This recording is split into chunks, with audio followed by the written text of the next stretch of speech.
Ang Solid Waste Management Office ni syudad ning pahigayon og tulo ka adlaw nga trainers training sa mga staff sa syudad sa Escalante mahitungod sa education component of RA 9003 niadtong Oktubre 6 hangtod 8 ning tuiga dito sa Carmel's Inn National Highway sa syudad sa San Carlos. Ang mga partisipante nagagikan sa laing-laing departamento sa lokal nga gobyerno sa syudad sa Escalante nga mikabat og 15 ka tawo. Ang mga resource speakers sa maong trainers training seminar workshop mao sila si Marieta Lumukso, team leader sa Information Education and Communication or IEC, ug si Michelle Dumdum, staff sa IEC. Si Lumukso may pasabot kabahin sa review of traditional education approach ug ang legal basis education alang sa mga staff sa Escalante Solid Waste Management.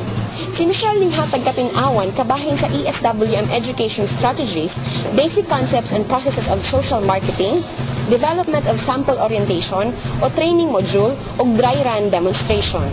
Pagkahuman sa seminar, ang mga partisipante misuroy sa Old Dam site sa Barangay 1 ug sa Eco Center sa Barangay Guadalupe.